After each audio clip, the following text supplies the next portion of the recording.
প্রথমে একটা বড় সাইজের পাত্র নিয়েছি, তার মধ্যে আমি 150 গ্রামের মতন চিড়ে দিয়ে দিলাম।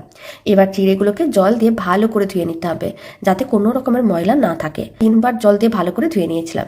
এখন চিড়েগুলোকে এক সাইডে রেখে দিতে হবে আর জল ছড়িয়ে রাখতে হবে। এদিকে একটা কড়াইকে গ্যাসের ওভেনের উপরে বসিয়ে দিয়েছি। কড়াইয়ের মধ্যে আমি 4 চামচের 2 চামচের মতন ঘি দিয়ে দিলাম।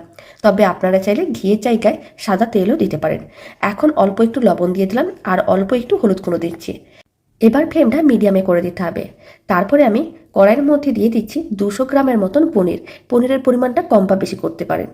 আর আমি দিয়ে দিচ্ছি 1 মুঠোর মতন কাজু বাদাম, আর দিয়ে দিচ্ছি কয়েকটা কিশমিশ, মানে 1 মুঠোর মতন কিশমিশ দিয়ে দিলাম। এবার পনির, কাজু বাদাম ও কিশমিশগুলোকে হালকা লাল করে ভেজে নিতে হবে। 3-4 মিনিট নাড়াচাড়া করে নিয়েছিলাম। পনির, কাজু বাদাম, কিশমিশ ভাজা হয়ে গিয়েছিল। আর চিড়েগুলোকে যে ধুয়ে রেখেছিলাম, আপনারা দেখুন চিড়েগুলো কিন্তু একেবারে শুকনো শুকনো, মানে ঝরঝরে হয়ে আছে। এখন এই চিড়েগুলোকে কড়াইয়ের মধ্যে দিয়ে দিতে হবে।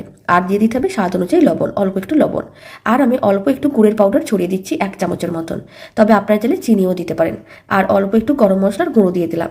তারপর সমস্ত কিছু একসঙ্গে ভালো করে মিশিয়ে 3 থেকে 4 মিনিট এইভাবে একটু নাড়াচাড়া করে নিতে হবে। তাহলেই রেডি হয়ে যাবে দারুণ স্বাদের নিরামিষ চিড়ের পোলাও। কোনো রকম মশলা করার ঝামেলাও থাকে না, আর বানানো একেবারেই সহজ, খেতেও ভীষণ ভালো হয়। 3 মিনিট নাড়াচাড়া করে নিয়েছিলাম, ফ্লেমটা অফ করে দিয়েছি আর চিড়ের পোলাওটাকে একটা সার্ভিং বলে সার্ভ করে নিয়েছি। দারুণ স্বাদের চিড়ের পোলাও রেসিপিটা শেষ পর্যন্ত দেখার জন্য অসংখ্য ধন্যবাদ।